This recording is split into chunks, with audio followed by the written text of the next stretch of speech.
Morning. Can you hear me now? Yes, sir. Great. So we will have a quick discussion about the video that I sent along a little later. So it sort of dovetails with Shashank's lecture the other day. But we will go through some things that we need to say to wrap things up. So these are fairly general remarks. They say something about material science in particular, but science in general. So let's just go through those things. At some level, they also deal with the things. Okay, just 1 second.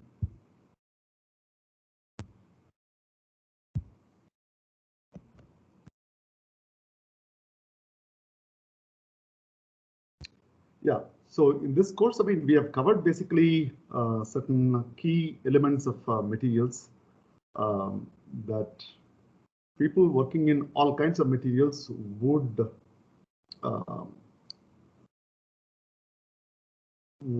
need to worry about, and that would include things like the bonding characteristics between atoms and molecules, crystal structures, and when you put together multiple components, how well they can be put together and what kind of things would exist inside. So basically we mean phase diagrams and some of their properties, which can be sort of studied with your current knowledge. There's a whole bunch of things that one can study in terms of material properties. I've listed many things here. Some of them, I mean, they have certain common elements, which is what I really want to go through. The first set of things, insulators, semiconductors, metallic materials or conducting materials or good conductors.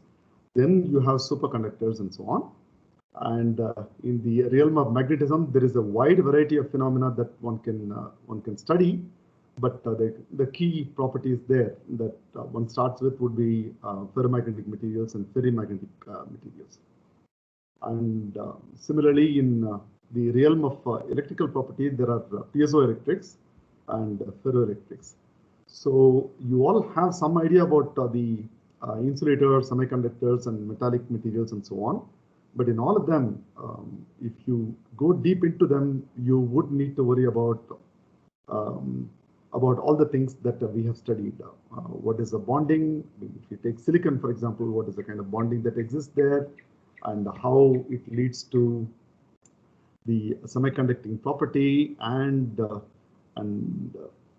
of course, what can you do to this material and retain its key property of semiconducting semiconductor for semiconductor applications and so on.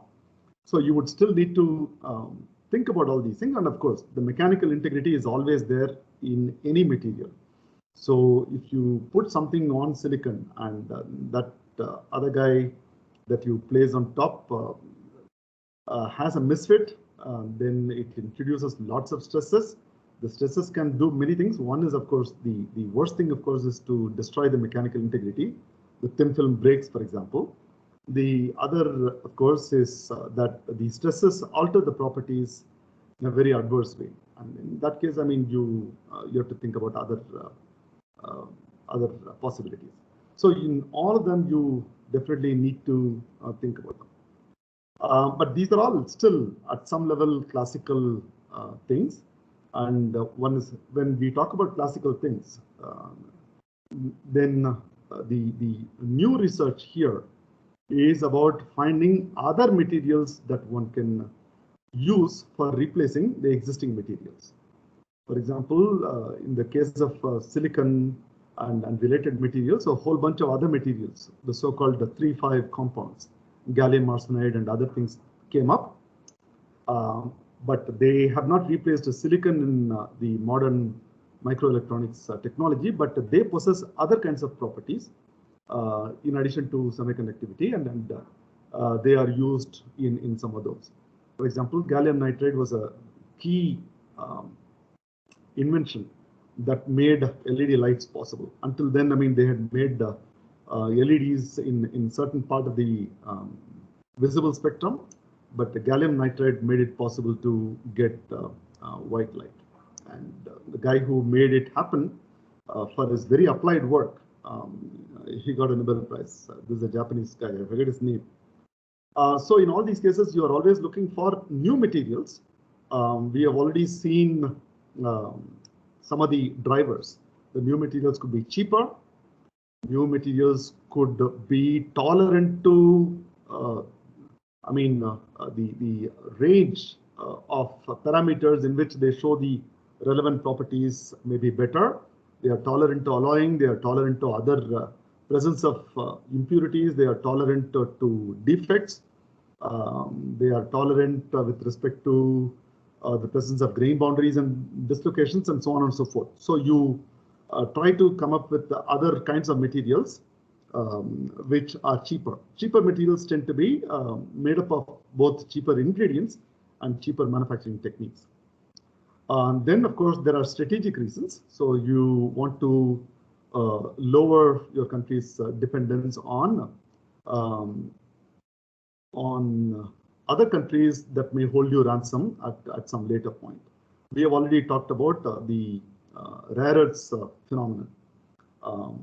So wherever rare earths are used, there is a tremendous effort to recover them through recycling from things that you throw away. I mean, I understand that each cell phone has maybe about a milligram of some rare earth or the other. And there is a huge effort to at least at the research level, to figure out the economic ways of recovering some of these rare earths. And of course, there is a much bigger effort to come up with similar functionality, but without the rare earths. For health reasons, lead is bad news. And some of the ferroelectrics and piezoelectrics, they are lead-bearing materials, the key materials that are in use today. Lead titanate and things like that. So if those are the ones that are being used very widely today, we want to be able to replace them with materials without lead. Same with solder material. Lead tin is the prototype solder material that, because it has large amounts of lead, you want to come up with other materials working in a similar temperature range so that you don't have to worry too much about replacing your machinery. But these materials would have lower amounts of lead. So that is one set. But the things that I have mentioned here on the right side, they provide a lot of interesting possibilities. Now we are combining behaviors. So multiferric materials are those that combine the ferromagnetic behavior and the ferroelectric behavior within the same material. And once you find one of them, then you go look for other similar materials, and there's a lot of excitement around multiferric materials. Magnetoresistance is again another interesting property. That is the resistance of a material. These are thin films and so on. You can measure the resistance with and without a magnetic field applied on them. And there is a change. Usually the change is really tiny. But back in the 80s, I think, someone discovered a set of materials which showed this effect at something like 1,000 times the then normal values. And so they named it giant magnetoresistance. And so that, again, is an interesting property. Electrorestriction and magnetorestriction are things that accompany ferromagnetic transitions and ferroelectric transitions. So if you take iron, for example, you know that the high temperature form is not magnetic, but the low temperature form is magnetic, and it goes through this transition. And the transition temperature is referred to as Curie temperature. In some materials, this transition from non-magnetic to magnetic state is associated with a strain. So there is a lattice distortion that it causes, and that phenomenon is magnetostriction. That means now you can use it as for mechanical actuation and so on. Similarly, the electrostriction is something that accompanies the ferroelectric transition. The high temperature stuff is not ferroelectric, but the low temperature stuff is ferroelectric. And so the transition is associated with mechanical deformation at the lattice level. And thermoelectrics are things that you already know something about. And it is basically when you apply a temperature gradient across a material, it produces a voltage difference between the two ends.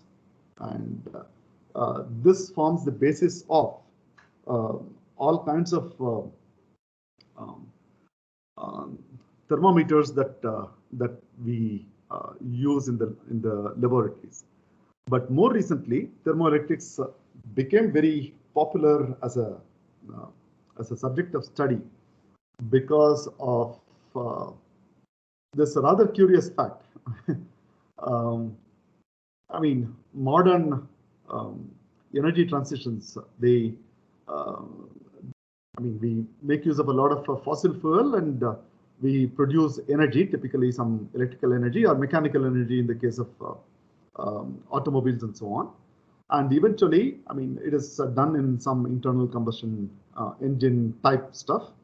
And you send the output gases out, and they come out at not quite the room temperature, but at some temperature higher than the room temperature.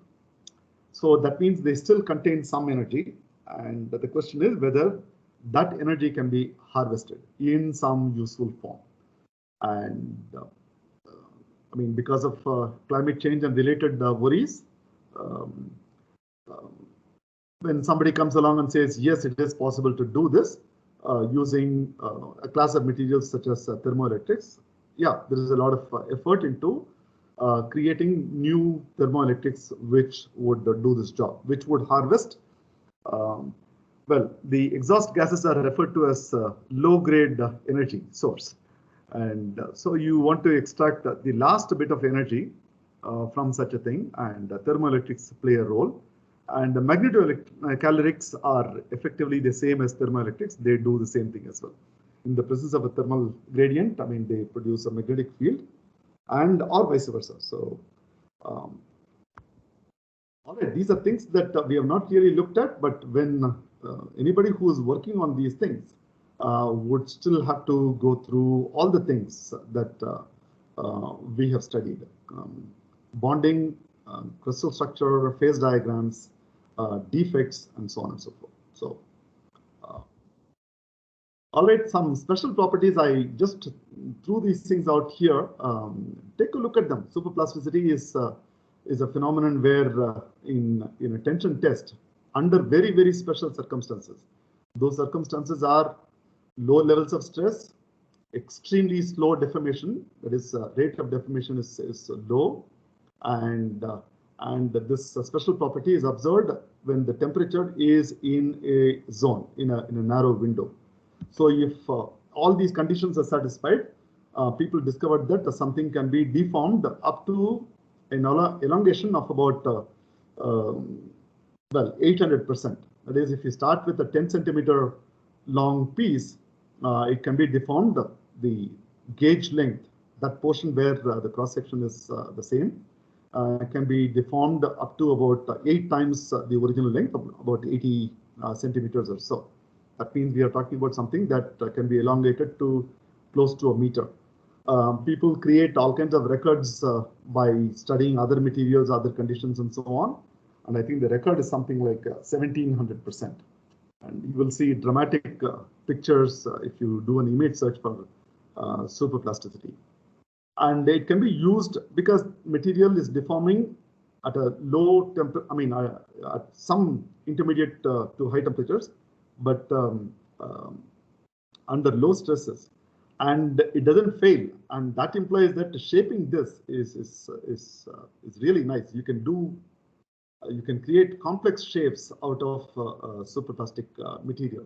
That is a material that deforms superplastically within this narrow window. So superplasticity is some interesting property that mechanical behavior people study. Shape memory effect is another. I will send you some videos. Take a look at them. They are pretty nice as well, and they make use of a simpler version of the Martinsitic transformation that iron carbon we saw in our discussion of iron carbon phase diagram. The key thing here is a particular way in which the Martinsitic transformation works in this special class of alloys, which allows them to produce a shape memory effect. They retain the original shape.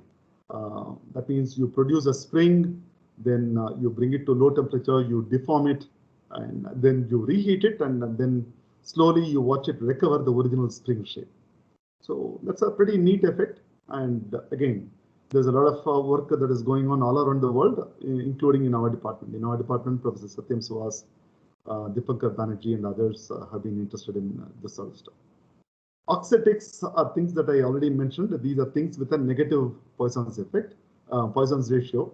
That means if you compress them in one direction, they become shorter in the other dimensions also, or vice versa. If you pull them, they become larger along the other dimension. So these are all special properties, and then people are interested in. Obviously, they would become important in very special situations, and so I mean there is a lot of work that is going on. I can also mention something called INVAR here, INVAR effect, which is the thermal expansion coefficient of those materials is essentially zero, extremely tiny. And then I mean you can probe the physical side of things. What makes something undergo a Martinsitic transformation of this particular kind, and what makes something become an oxidatic? What is it about the material that leads to essentially zero thermal conductivity, and so on and so forth. But yeah, those are some interesting special properties, which we only mentioned in passing, but they are also quite interesting. Okay, the interesting thing about the current state of materials science is that lots of polymer science and engineering departments, lots of materials departments with a significant chunk of their faculty working on organic materials. Then chemistry and chemical engineering departments and some physics departments, they are all interested in producing many of the above properties, right, using organic materials. That means you can get organic conductors, organic semiconductors, and of course, organic insulators are things that we deal with every day. Pretty much all the plastic encasings that we find in all the electrical things, so they're all insulators. And organic ferroelectrics and so on and so forth. So you can I mean, there's a lot of effort to come up with interesting things. Once you get semiconductivity, for example, then you can think in terms of replacing silicon solar cells using these organic versions. And that means there's a whole bunch of solar cells that one could develop, including, I mean, using organic materials. In our department, I mean, we have Professor Praveen Ramamurthy, who is working on these. Semiconductivity also allows for yet another line of applications. They're all sensors. And again, Praveen Ramamurthy's group is pretty deep into developing interesting sensors for all kinds of gases, minute quantities of toxic things in liquids, and so on and so forth. And we also have another group working on polymers, that is Professor Surya Sarathi Bose. So he has been working on protecting our electronic gadgets from stray radiation. Apparently, that's a pretty important thing. If your mobile misbehaves in a very inexplicable fashion, it may very well be because some stray radiation showed up and then mucked up something or the other in your system. And the idea is to come up with materials, basically casings, which would protect the insides from these stray radiations. So he works on that. Professor Ashok Raichur's group works on polymer-based drug delivery things with specific properties and so on and so forth. Okay, in all these things, the common themes are when you come up with an interesting material, how much of, you are interested in the material because it has some special property that you are interested in studying and probing.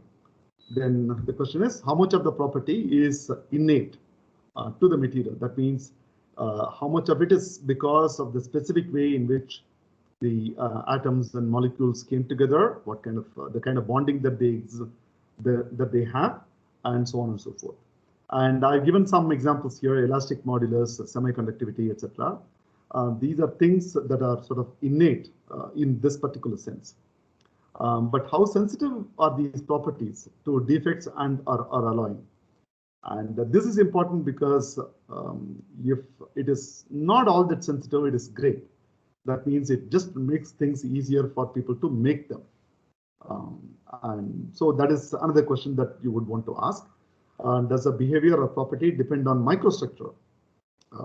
Then if so, we can change them. We said lots of mechanical properties, yield strength, fracture, etc. They can all be changed by changing the microstructure in specific ways. And so in some cases, we want them to have very low yield strength so that you can deform them, shape them, and so on. And so you can take it to that state and do all these things.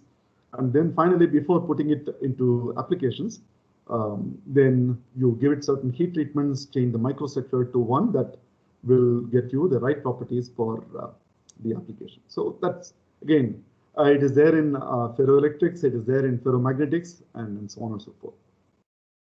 Okay, next, can we combine them in the form of composites? That means we take bulk quantities of two different things and put them together in some way and see if they can get you multiple functions. So it is possible to, our biological systems are filled with composites. Composites in everyday use would include things like plastic chairs. They have strength. Plastics by themselves do not have the kind of strength that you would need, but plastics are very easy to make, very inexpensive. But can you add something to them so that they have the required strength, and so on and so forth. So composites is another major area that people have worked on. But when you talk about composites where you are putting together two different kinds of materials, then you have to worry about the interfaces, interface compatibility, bonding, chemical reactions that could happen there, and so on. So whenever we deal with the materials and biology interface, implants and things like that, one would need to worry about those things. They are also materials problems. Now there's a whole bunch of studies where people look at how biocompatible a given material is. Which is why, when people talk about implants, they talk about titanium alloys and so on and so forth. They don't talk about chromium alloys, for example. And so things like that. So certain things are biocompatible and you work with those things. And if those things don't, they are working okay, but you want better material, you go look for other things. But the first thing that you will look for is biocompatibility. So again, when we talk about composites are things that have to work with other materials in a component by joining, then you need to worry about all these things that could happen at the interface. All right, so this is something that creates a flutter every once in a while. So I call them unknown unknowns. You didn't even know that such things existed. So they're all completely unknown, and you didn't even have any idea about their such possibilities. So, physics itself is a pretty young field. It is the physics as we know it is only about 150 years old, and pretty much every major development can be thought of as initially an unknown unknown, and then it becomes a known known. And many of them are associated with interesting prices as well. Superconductivity, giant magnetoresistance, quasicrystals. Quasicrystals is something that we saw. The so-called buckyballs or carbon-60 molecule. Again, when it was discovered, it created a huge amount of excitement. Carbon nanotubes. A classmate of mine, Professor Ajay, and he is now in Rice University. He was involved in the original discovery of carbon nanotubes. The first 3 papers appeared in Nature, I think, and he was at that time a highly trained electron microscopist. And so his electron microscopy evidence was a very key part of that discovery. And so that is, again, another interesting thing. I mentioned all these 3 things together. Graphene is another. So buckyballs and graphene have already received a Nobel Prize, but this carbon nanotubes, I mean, there is some stuff there that is either delaying or denying a Nobel Prize. I'm not very sure about the history there. I think there is some controversy there about who came up with the idea first and so on.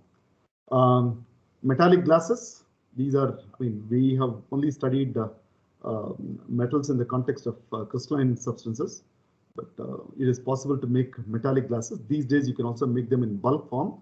The early metallic glasses were all in extremely thin strips of the order of 10 to 100 microns or so. They could be produced only in that form. But these days, I mean, science has improved, and then people can make them in bulk forms. And the resilience stuff that you saw, where something made of metallic glass keeps bouncing the ball for a very long time from its surface. That was from one such metallic glassy material. Organic conductors. High TC superconductors, when they were discovered back in the 1980s, I mean, there was, again, a huge excitement. But so they become sort of known knowns. One figures things out about them. And so that's what I call, I don't know how many of you know about this concept of paradigm shift. This philosopher of science, Thomas Kuhn, proposed that science keeps chugging along until something new shows up, and something new and radically different shows up. And the prototype example is Einstein's theory of relativity, which sort of showed up the limitations of Newtonian mechanics. And similarly, the development of quantum mechanics is again another paradigm shift. In earth sciences, the plate tectonics is another example of this paradigm shift, and so on and so forth. So every one of these new discoveries, what I called unknown unknowns to known knowns, every one of them creates a paradigm shift. It completely changes people's view of what is possible. But having discovered a high TC superconductor doesn't mean that it can be put to use immediately. You have to figure out many things. And in one of the earlier lectures, I mentioned that high TC superconductors, for their superconducting property, that is superconducting property over long distances. When we talk about long distances, we are talking about centimeters, not even kilometers. There is no such thing that exists in life right now, because it has to be created in a particular way, because these materials tend to be extremely brittle, which means manufacturing them is a pain. And so far, I mean, even though a lot of people have been doing research on them, their inherent superconducting property is very appealing. But to this day, it has not been done. I think the LHC example is a very good way to think about this. It still uses the old metal-based superconductors, whose TC is about 30 Kelvin or so. So these things, high TC superconductors, which become superconducting at temperatures reasonably above liquid nitrogen temperature. They haven't seen the light of day in terms of applications. And that is also one of the reasons why Professor Anshu Pandey's discovery 2 years ago from his group of superconducting behavior at room temperature was interesting. And it had all kinds of other interesting elements there. But for us, a big part of the excitement is that they found it in a metallic system. That means since there is a huge amount of knowledge that exists out there about how to work with metallic materials, so it is possible to make them in bulk and use them and so on and exploit this property. The second interesting thing again is that superconducting materials tend to be in a single phase, and whereas the stuff that they discovered is a combination of two phases. It was a gold-silver alloy in which they claimed that they found evidence of clusters of one embedded in the other stuff. So it's a two-phase material, and that again is sort of interesting. Again, if you talk about superconducting properties in metals, lead and so on and so forth, they become superconducting only when they are really pure.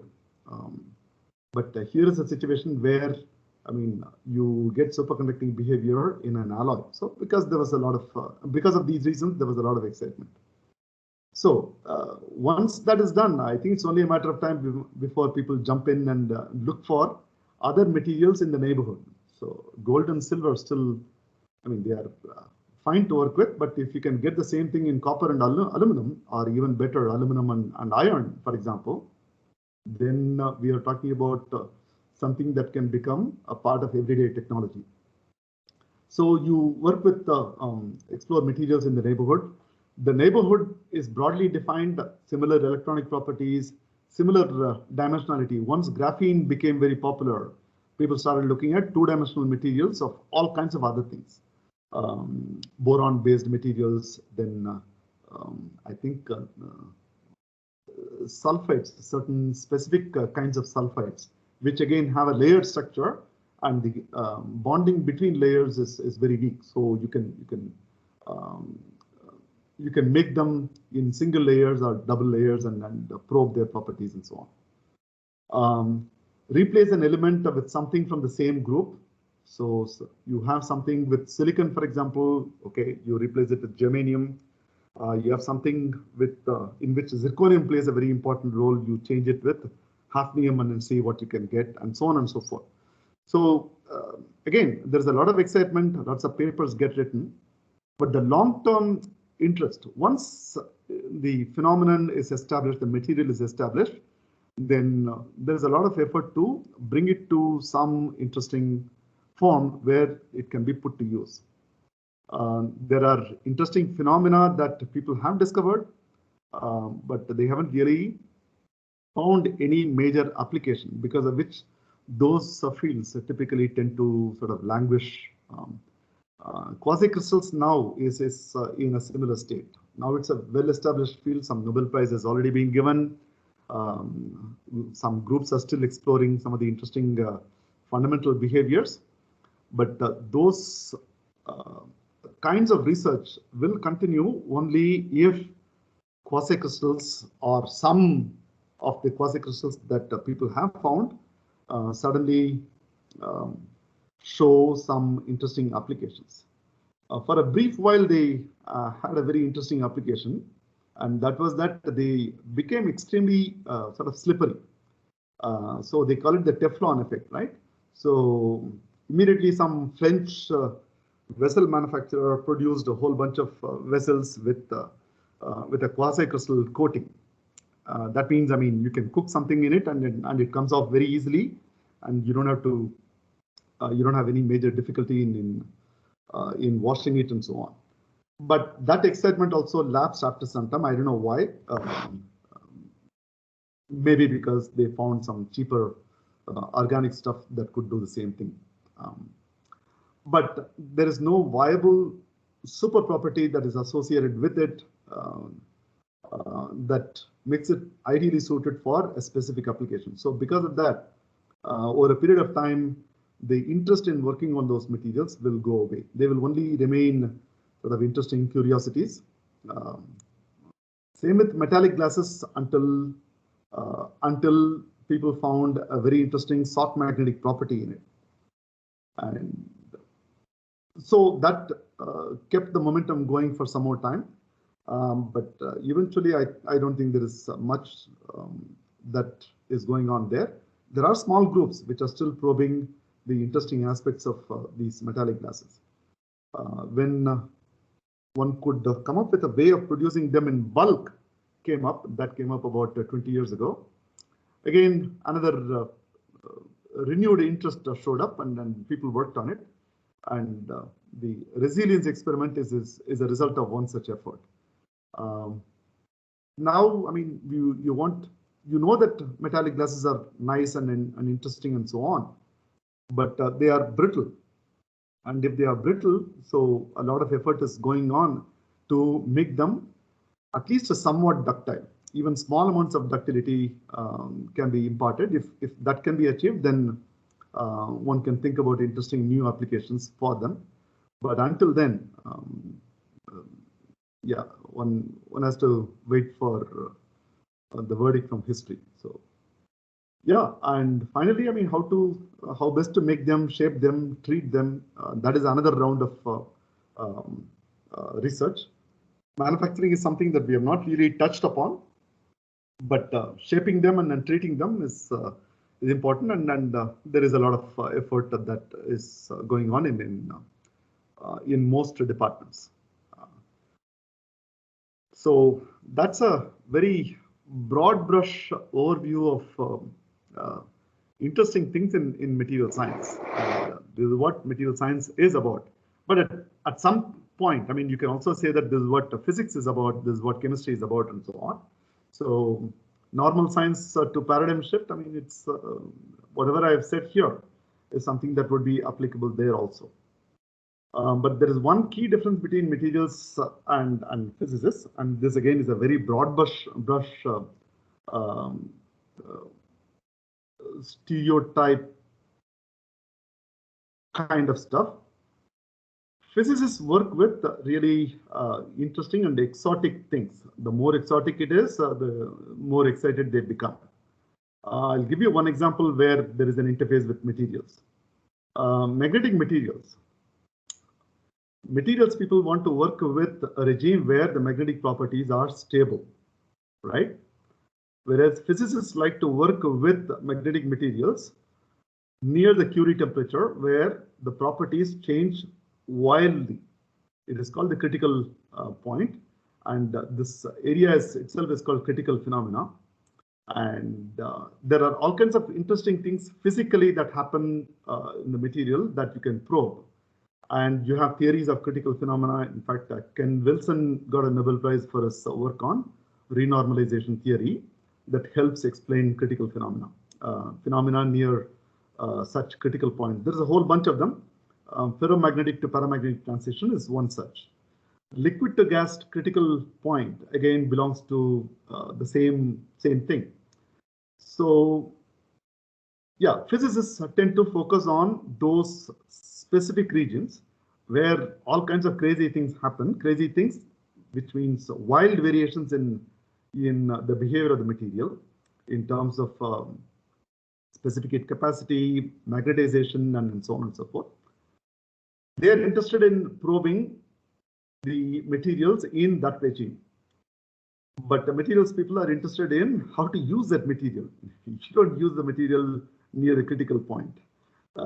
So materials people are all interested in the regime where things are stable and predictably stable. So you know that the window within which you can expect certain properties and so on and so forth. So there is some difference in the orientation that different fields bring to the table, and that is something that we need to keep in mind when we talk about disciplinary differences. Chemists have a different orientation towards materials, and their stuff is all about bonding and how they can come together to produce all kinds of interesting structures and their chemical behavior and so on. That is still material science, but the focus there is on the chemistry of these materials rather than on materials and their downstream properties and so on. But again, some chemists would still be interested in downstream properties and taking them to some product or the other. But by and large, these disciplines have a reward structure which makes them think in certain directions and not in certain other directions. Whereas in materials, I mean, there is a fundamental side. There are materials chemists working in materials department, materials physicists working in materials departments. And they work on some of the basic features of materials, bonding, crystal structure, and so on. But a big chunk of people would also be working on how to somehow get these materials into something useful. And so that's effectively a very quick and broad brush description of what this field is about. I'll have something more to say in the next lecture as well, but for the moment, let me stop here. We will now have a quick discussion, another 5 minutes or so, either about things that we covered here or about the video that you saw.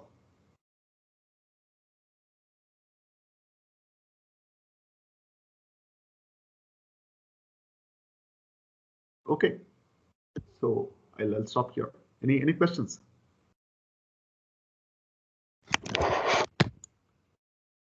And I did not mention manufacturing. Additive manufacturing is again causing a huge ripple in materials departments, for the simple reason that this kind of manufacturing provides certain advantages that conventional manufacturing does not provide. The video that you saw in someone producing a speaker involving different kinds of materials within the same component using additive manufacturing type machines is sort of interesting. But I think Shashank mentioned this. Additive manufacturing gives you some interesting options. It can produce certain shapes which normal things cannot produce. For example, completely closed pores. Things with completely closed pores is something that it can produce quite easily, whereas conventional manufacturing techniques would have to depend on other things. That is, you have to make two parts and then put them together, and that means you're creating a joint and so on. And he also talked about producing a part which is composed of 16 different components, which are glued together, riveted together, screwed together, and so on. So all that can be replaced, and that part can be produced using just one additive manufacturing route and things like that. So because of that, there's a huge amount of interest. The moment that there is a huge advance in manufacturing, it gives a lot of freedom for designers to come up with new designs which can exploit this, because the designers were constrained by the existing manufacturing techniques. And now that allows them to come up with new designs as well. Anyway, that is in the realm of manufacturing. That is one huge excitement in materials departments now. Yeah, somebody had a question, so I interrupted. I'm sorry. So how did they manage to 3D print the magnet? Okay, I mean, it was not one single shot 3D printing operation. So they obviously must have used different aspects of 3D stuff. The guy behind this is a guy called Apurva. He studied in IISc, got his master's, went to Cornell for his PhD. So I can talk to him about this, or we can look at his paper and then see what it is that they did. So it is obviously a multi-step process, but yeah, they managed to produce that. Which, I mean, at that time, I mean, this stuff is from what, 2013 or 14? Yeah, so I mean, it caused a lot of excitement. But the field has moved on. I mean, I think Shashank made it very clear that day.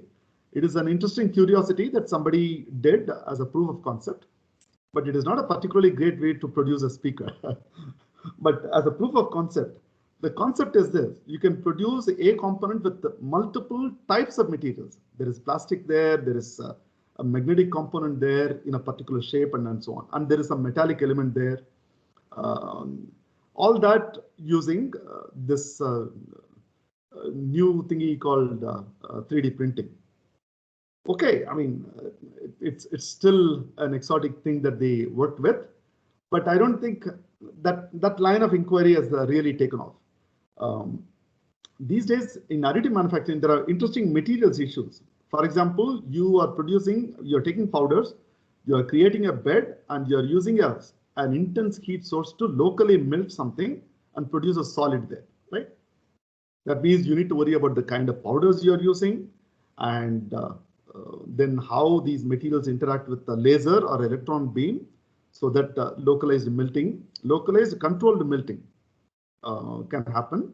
And because it is controlled melting, resolidification should also produce the right sort of microstructures. All that is up for grabs. That means people have to research those things, and they're all materials issues.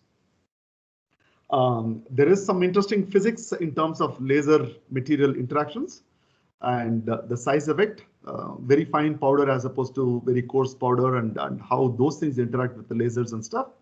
That is the physics angle, but the rest of it is, I mean, materials. What kind of microstructures will be produced, and how do you control those things? And how do you come up with a method that will not produce any porosity inside the material, and so on and so forth. So those are the interesting bits now. But like I said, there is huge amount of interest now. There are dedicated conferences to just additive manufacturing. Yeah. Somebody else had a question.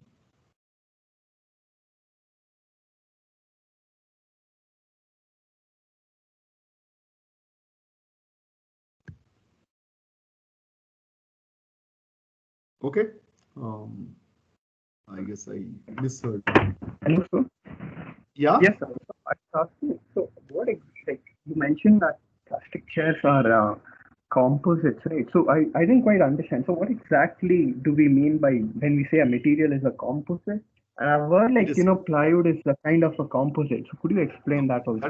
That is wood itself. All right. So plywood is basically some wood-based derivative. Wood itself is a composite. So if you look at the internal structure of wood, I mean, you would find different pieces there. There is cellulose, and there are these other things which provide strength and so on. I'm not very sure about wood, so I will move away from it. But the synthetic composites, there is a lot of interest. You've heard of fiber reinforced plastics, FRPs? Inside an aircraft, all your luggage holders, they are all made of FRPs, basically, right? And just imagine, they're all extremely thin sections, right? You can basically hold on to one of those things and hang from there, and it will support your weight.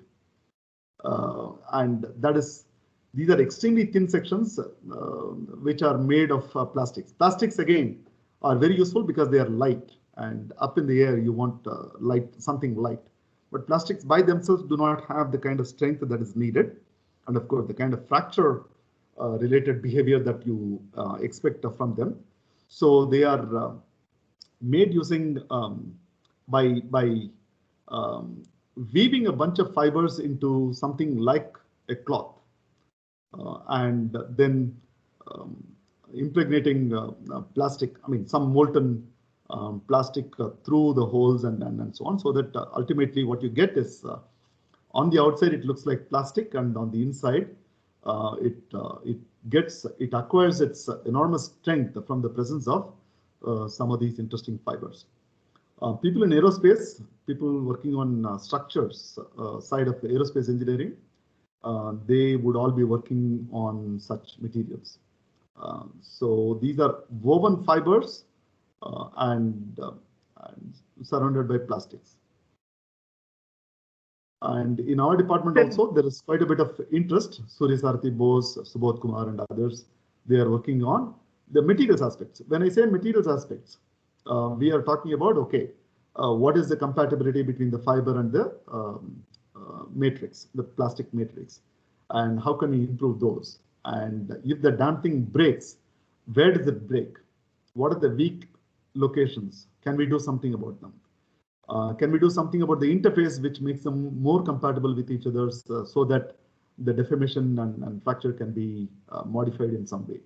So those are the kinds of materials questions that they would be probing. Yeah, you had a follow-up question. Yes, not follow-up, sir. Like, so in the case of plastic chairs, you were saying like something else is added, right? So what is this something else? These would be, I mean, obviously plastic chairs are pretty inexpensive things. So these would be very inexpensive ceramics. Ceramic, it may very well be silica, which is a fancy word to designate sand. So, all right. But obviously, I mean, these particles would be size controlled and the way they are mixed up and so on. I'm not very sure about how exactly chairs are made. I can ask Surya Sarathi Bose. I'm sure he would tell me how those things are made. But they are definitely reinforced plastics. They are definitely not just plain plastics. Sir, and also for regarding the super plasticity, aren't rubber bands super plastic? No. Rubber band. This is plasticity. It's plastic deformation. After deforming it to 700%, you cannot get back to the original length. No. Right. This plasticity. Right. So, rubber has a different property, and it is largely elastic behavior.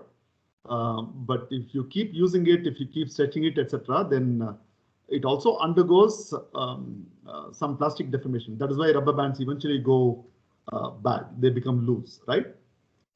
If you keep them stretched for a very long time. Then if you release the force, it goes back. It doesn't go back to its original tiny shape. It is now much longer than what you bought.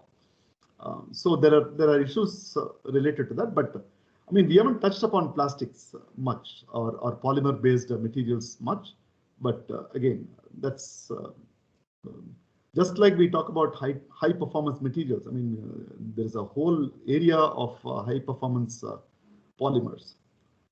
Your shoes, for example, are made of something called polyurethane. I mean, there are certain segments, your soles and stuff. And sports shoes come up with really nice high performance versions of these materials.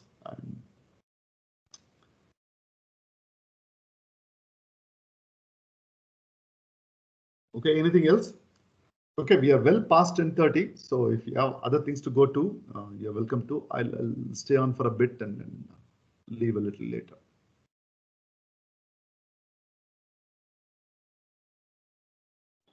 So, sir, I just wanted to say that. Okay, I lost you. I lost you. For the I couldn't hear. Wait. So, wait. The first part of whatever you said, I could not hear. Can you just go back to the beginning? Yes. Sir, yeah. So there's some in my network maybe. You had asked us to figure out some date. That's right. So we discussed among us. Okay. So okay, there is a disturbance. Can somebody else pipe in? I'm not able to hear him. Shukriyo, I'm not able to hear you at all. Can somebody else, I mean, say whatever he needs to say, if you know what he is going to say? Sir, Sunday 3 p.m. Sunday 3 p.m. Oh, okay. That came out loud and clear. Okay, Sunday 3 p.m. Let's do it. Great. So I had to put together a set of questions that I will send today. So I will do that. And so we will have a makeup class this Thursday as well. And with that, we should be able to wrap up. If there is anything lingering, we will have some extra sessions late in the evening for those who want to sort of come and ask questions. Okay. Yeah. All right. So Sunday 3 p.m. is great. Let's do it. Okay. We'll also circulate message in our batch. Yeah. So please tell We'll everybody. confirm.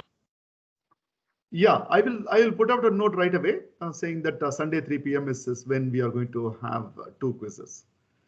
That still leaves one more quiz and one possible makeup quiz for those who need it, but we will have to worry about a suitable time at a later point. So maybe if you can come up with some time, we can do that as well. Maybe Tuesday or Wednesday or something, because for one quiz, if you can give me a time, that would be right. What? That will be after the exam, right?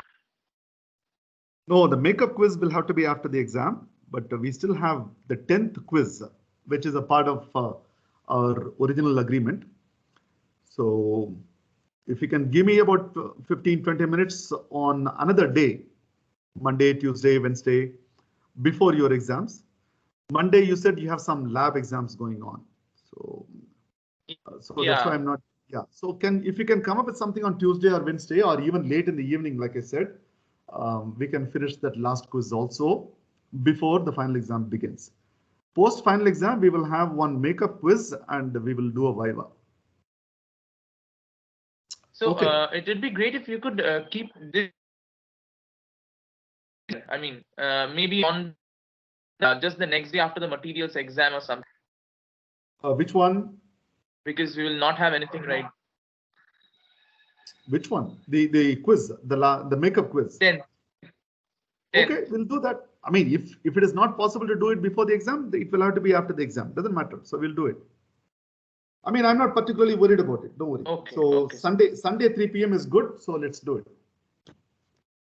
Okay. Okay, sir. All right. Great. Thanks.